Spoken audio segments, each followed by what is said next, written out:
There. Now we're live. All right. Late, but hey, we're here. Ugh. Good morning, everybody. Mm. Ah, coffee. Another wonderful cold morning here in Arkansas. We got a lovely cold front coming through. It's a balming 27 degrees with a real feel of 15 degrees. So why don't they just say it's 15 degrees instead of a real feel of 15 degrees? Because to me, it's 15 degrees outside. The dogs aren't happy. I'm not happy, but it's been a morning. I'll tell you that right now. So, uh, not in a bad way, you guys, at all whatsoever. Oh, man. Oh. So, I'm just sorry it's a little bit late. Had a little bit of technical difficulties, and I had made myself breakfast when I realized that I needed to do it live. Haven't done a live in a couple of weeks since our last one we did, which was over at Dark Side Coffee, and that was a lot of fun to do. So yeah, had a blast with that. The folks over there were super nice, super friendly. So, but yeah, fun weekend. Do want to say thanks real quick to Tony and Blake yesterday for coming over and helping me put together Sammy's loft bed. So yeah, it looks great. I get to play with that all day today since the Steelers are not playing today. We're playing tomorrow night. So I will be working on that. And then this evening, I will be going to the Looney Bin in Little Rock. I am on the panel of roasters, so I can roast uh, Patrick, or otherwise known here in Central Arkansas as Angry Patrick.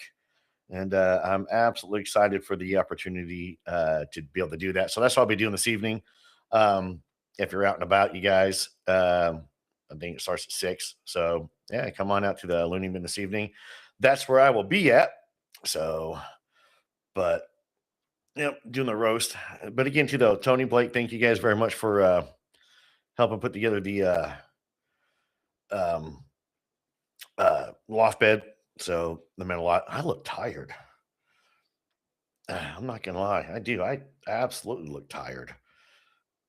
But we were up late. Well, I was up late. I mean, it took us forever to put this thing together and to get it set up, and it was, you know, so much fun. Um, I mean, yeah, it's gonna look great. It really is. I got to go through and I got all of our bedding washed yesterday, so got it all put together. Let's see here. Trying to see the chats. I'm still trying to learn how to do this stuff, you guys, so I can get smart. Oh, hey, good morning. Uh, Bikes Bullets. All right. Thanks for being a subscriber. North Arkansas. What part of North Arkansas you at? We have some investigation areas up there. Hey, bro, what's up? You did catch me live. I know. I started late this morning. So, but yeah, we got it. So again, I will be the Looney Bin tonight, and we yeah, for the roast of Patrick. It's gonna be a lot of fun. I've never been on a panel for roasters, so this is going to be a unique, fun experience for me to do it. Like I said, it is like 15 degrees real feel outside, which to me is 15 degrees. So I'm going to stay inside. That's why you see the living room behind me, because it's no too cold to be recording out there. So, and I've already been trying to work and get stuff cleaned up. And Mountain Home, beautiful area of Mountain Home, and I've got yeah. So I was right in the middle of. I was like, oh crap, and you can't stop cooking to come over and jump on live. I wasn't paying attention at the time, and it feels weird because I'm used to having like the Steelers coming on today, but they're not. So today, I'm not gonna lie, guys, I am a Bengals fan. I have to pull for the Bengals to beat the Ravens for keep me king of the North. So, but ah, Let's see here. Yeah, East. I like East Texas. Steamboat. I do. I like it. But yeah, that's what I've been working on. We have a great episode dropping tomorrow, you guys. Michael Cook comes on. It's a long one. It's about two. It's I want to say it's over 2 hours. We get into a lot of his. He was featured in These Woods Are Haunted. And so we go in, we talk about the episode that he was filmed in. We go in and talk about his it's my little boy calling me. We go in and talk about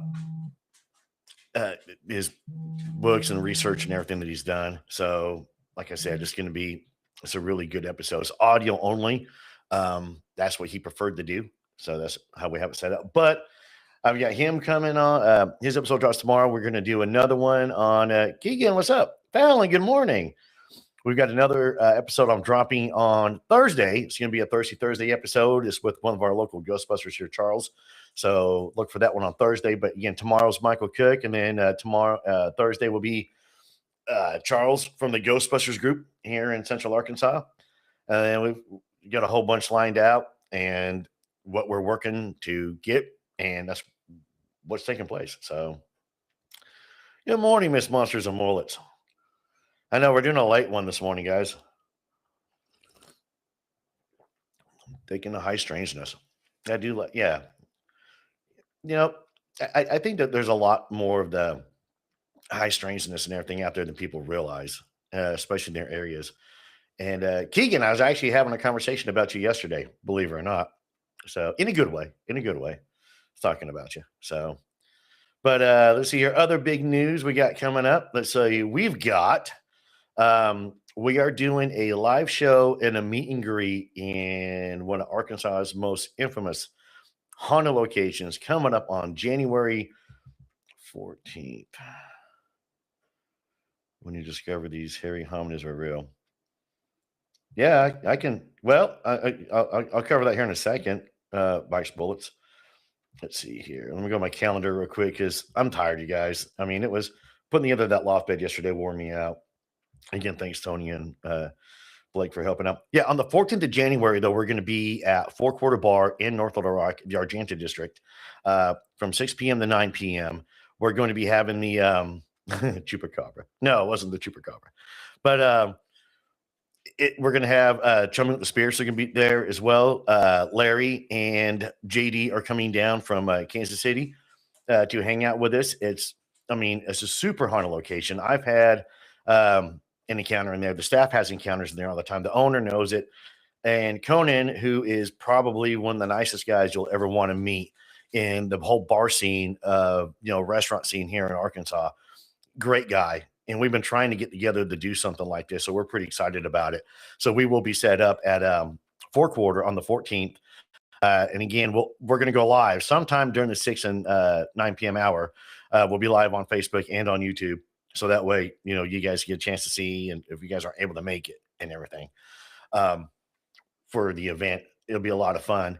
So I'm inviting everybody to come out, try the wings, try the food, great beer, great environment. And it is absolutely great place to go to. So, but okay. So, Bikes, let's see here. Bikes and Bullets, you wanted to know my thoughts and worldview when I discovered these hairy hominids were real. Well, so I grew up. I mean, since you're new to the show, I grew up originally from northern Utah. So I grew up pretty much with never had any encounters as a kid that I know of, but I do know grew up with knowing that Sasquatch was up there. He was in the mountains in the Uintas, and having a good time and being able to just there. But so I've always known that they were real. The evidence out there is strong enough to there's more evidence for the existence of these creatures being out there than there is evidence of them not to be out there. And that's what I challenge everybody with who I don't believe it, or I've never seen it. I've never had this. So, and I was like, give me your evidence that they don't. And they can't. I mean, that's the thing. So, yeah, they're there. And once you've had an encounter, it stays with you. It stays with you for the rest of your life in some good ways and some bad ways. So, if you've had an encounter, man, shoot me a message. Well, we'll get you on the show and we'll talk about it. I love hearing encounters. That's the reason why I got involved in starting the show was I wanted to hear people's encounters. I wanted to just talk with them. I listened to other podcasts and I was like, I really want to answer, I get questions I want to know. And so, yeah, here we are. The only way we're going to get to the bottom of what these creatures are is to keep sharing the encounters, keep sharing the stories. I had a great conversation with Render the Darkness yesterday. Great episode, by the way. I want to say thank you, Casey and Fallon, for coming on. That was a lot of fun. We had a great conversation yesterday about, they do deep dives into true crimes and stuff, and they want to try and get as much fact out there as they can. And that's the goal. I mean, you want to get, as much fact as you possibly can, but you have to take every encounter into account because it happened to that person. And that's that person's perspective. So you may have one eyewitness come out and say, okay, you're going to have a group of people, they're all going to see the same thing, but they're going to have different perspectives of it. I saw it looked like to me it was 5'10". The other person said it looked like it was 8 feet. One said it looked like it was 120 pounds. Another person said it looked like 240 pounds. You got to look at, people have a, different perspective. So you got to merge those together. One prime example for us in our investigation here that we had up there, and I've talked about this before, when it was myself, Jacob, and Ray, the home property owner, and they were in, it was Ray, Jacob, and then myself, and we heard two grunts. I heard two grunts to the right.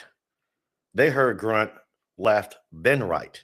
So that, it's two different perspectives. Two people heard it left, right. One person heard it right, right. So who was right? I'm going to say me because it was my encounter. I know what I heard. So let's see here. Render, I hope you guys can come. I really do. That'd be a lot of fun to meet you guys in person. Hopefully the weather cooperates because January in Arkansas could be, 80 degrees or snowing. As an unbeliever, I grew up in Dallas, and I found out when I moved out here, I've had a couple dozen encounters. Now we got 3 clans I really meet up with. Like clans, Sasquatch clans. So let's see what else I missed on here. John, you love the chupacabra. I was a non-chupacabra believer, and I interviewed when I first started a young lady here who swears up and down what she encountered was a chupacabra. Just up and down. And looking at it now, I don't know whether it's a chupacabra or maybe possibly something else. So, but my thoughts on the chupacabra is it's thylacine, crossbred with coyotes and maybe some other canine animals that came in, from Mexico because there were 2 Tasmanian tigers that were a mating pair that were being shipped over from Australia, New Zealand area up here to North America to be put into a zoo, and the ship wrecked off the coast of Mexico. I just let it go from there. So not the Secret Society clan. Which one? There's a couple of them out there. So, but yeah, but Reign of the Darkness was a good episode, you guys. That'll be dropping on the middle of January is when that's going to be happening. So, but no, like I said, you guys, a lot of good things are happening. Don't forget, we do have the the Cryptid Fest coming up here in June. We are looking for vendors still, so if you're interested in being a vendor for that one, make sure you email me, drunkencryptids@gmail.com. See what we can, find out, try and get you squeezed in. For the vendors, it's really cheap. It's a $15 deposit. You get it back the day of the event when you show up. That's just kind of, so if you're not able to make it, you're at $15. That's the way I look at it. But we've also got, the Cryptid Fest, the VIP tickets, and the VIP deal is going to be very special. So you get, the VIP, you get a ticket to meet and greet the VIPs, have dinner with the VIP speakers, being able to talk with them, discuss with them, and to, pick their brain per se on a one-on-one basis and have dinner with them. Hang out with us the night before, you get a t-shirt out of it. So yeah, totally worth it on the VIP side. The VIP tickets are for sale on the Facebook page, on both Facebook pages, the event page and on the Drunken Cryptid page. Look through, you'll see the Eventbrite. Just go ahead and get your tickets. They are selling, so you It's limited seating, so you definitely want to jump on them real quick. All right. John, I had Dijon earlier this year, and I was trying to get to um, his thoughts on the chupacabra. And so, if you were able to get it out of him, I can't wait to hear it because um, we were sticking more with like the research and biologists and what they're looking at on the cryptid side and what they're not looking at, the thought process behind when it comes to the actual real research of these creatures, or any cryptid out there. I'm not talking it's like chupacabra or Bigfoot. We're talking anything that's just crazy because of the fact of, science and biologists nowadays, they're going to go off of what somebody wrote 200, 300 years ago in a book, and they're going to go, well, that's verbatim. And it seems to where, we're always told to trust the science, but the science is outdated, especially when it comes to the research and digging into in the cryptid community. I mean, we are discovering new species all the time, mainly in the reptile and in the amphibian world. We're discovering them, but there's new species being discovered. So why not? The problem is though, when you have somebody come up forward and say, "Hey, I've got proof, or I've got this about a cryptid that's been turned into a comic, it's been turned into a joke, it's been turned into a commercial," you get laughed at. And it's safer to have people laugh at you than it is to come forward and go, "Yeah, man, okay, yeah, let's plausibly look at this. How come we're not able to fully see these things? How come we're not able to try and catch them? What is the level of their intelligence?" And I have no idea the level of their intelligence. I have no idea. I have theories, and that's all they are, is theories. And I mean, I'm not, and none of my theories are worth dying on a hill over and saying I'm right on my theory, because I have no hardcore evidence of one sitting in my living room right now on the couch, drinking a cup of coffee and waiting for me to finish up. No, I have theories. That's it. So are they interdimensional? I don't know. Do they walk around in the spider crawl all the time? I don't know. You know, I have no clue. So, I mean, yeah, that's where I'm at. Let's see. What'd you say?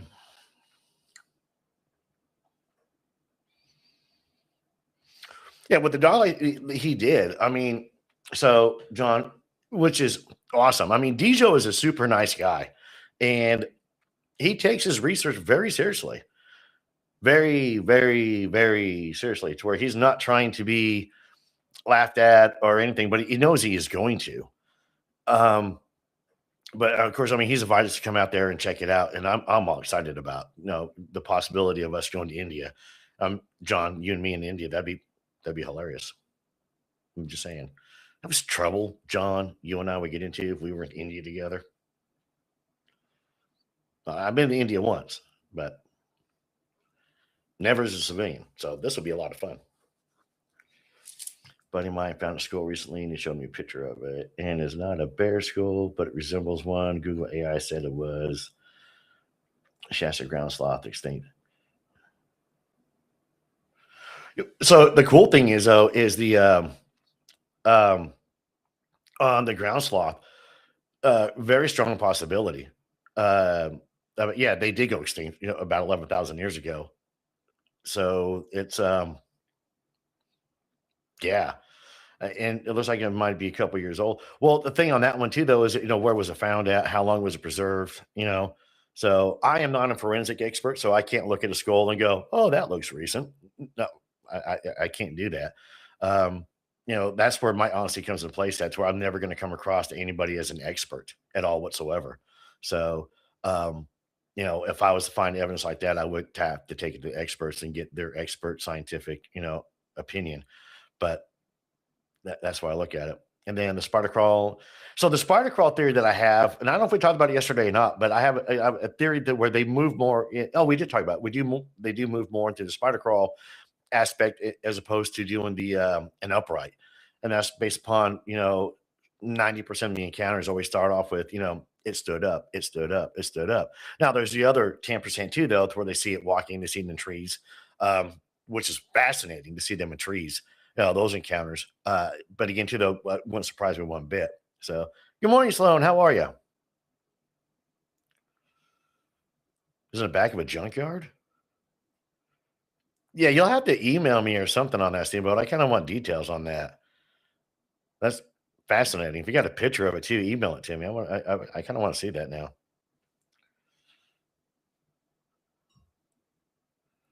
Good. Yeah, that's what I was. Yeah, yeah. Good. Exactly. I know you're not saying that.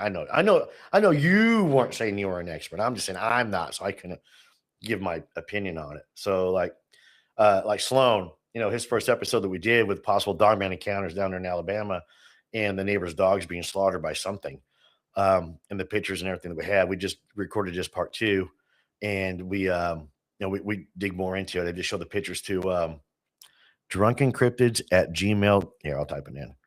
Let's see here. But my retired homicide buddy, he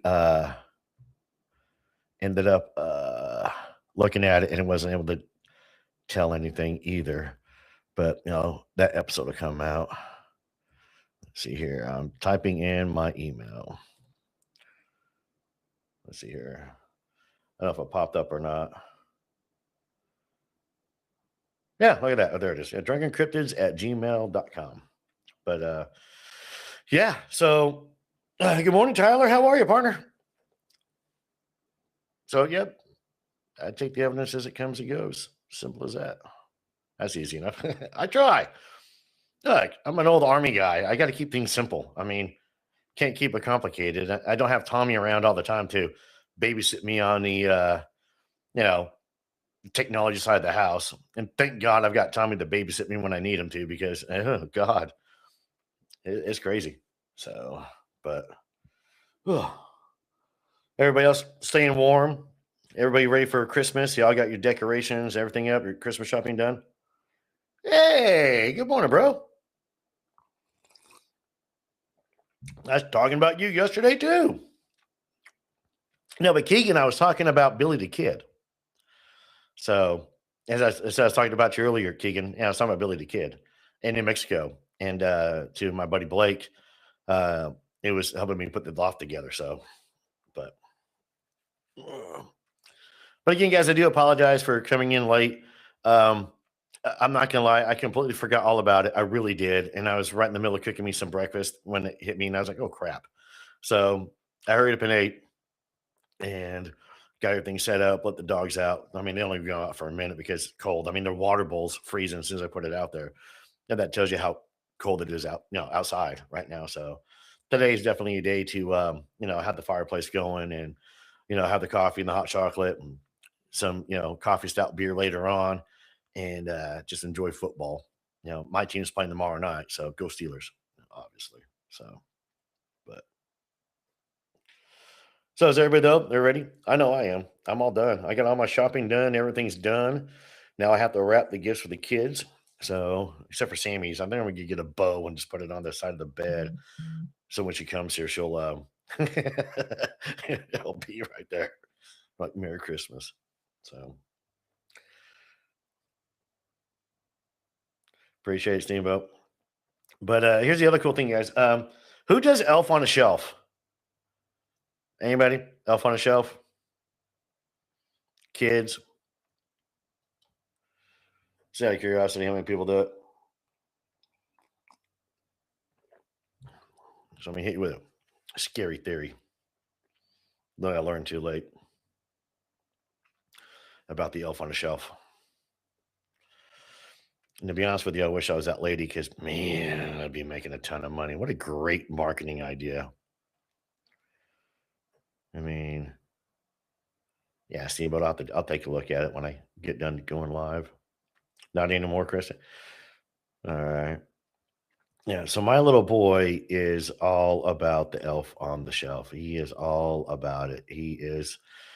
No, my daughter, she obviously knows, but she is yeah. Yeah. So here's the funny part. You're not supposed to invite any of these crazy entities into your home. Prime example, I do not have a welcome mat on my front door because, one, I'm not a liar. You're not. Two, I'm not welcoming anything into my house that I don't want here. So I have no welcome thing, anything, nothing at all. Okay. That says welcome. And whatever I did have welcome that was outside got tossed or put in the garage because no.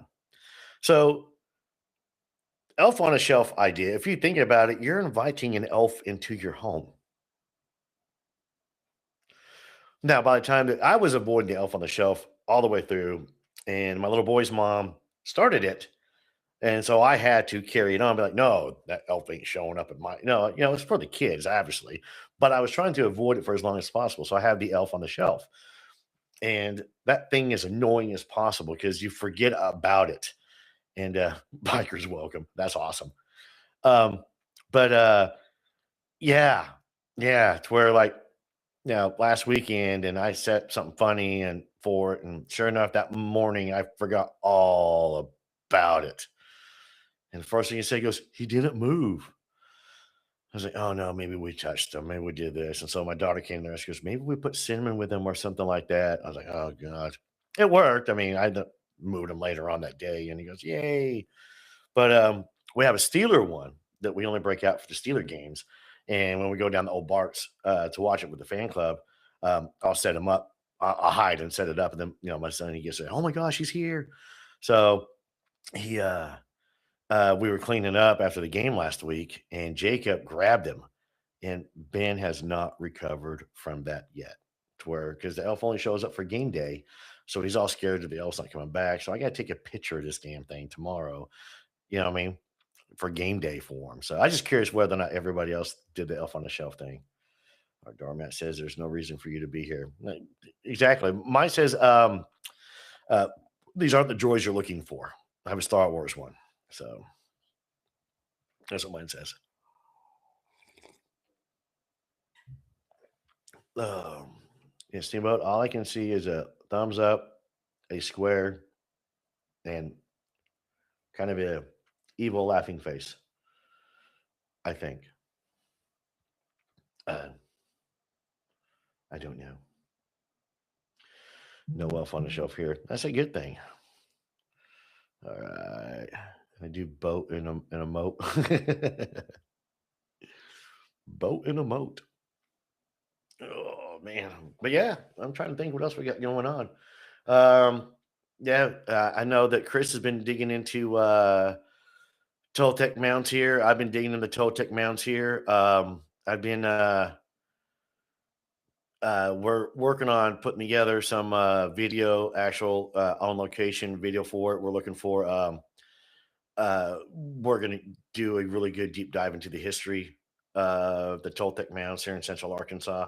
I think it's a fascinating location that gets overlooked a lot, and I think it's intentionally overlooked. To be honest with you, it's part of ancient American history that I think is being covered up or being changed because it doesn't fit a certain narrative, and I don't know why um, a certain narrative is not fitting. I don't understand it, but okay.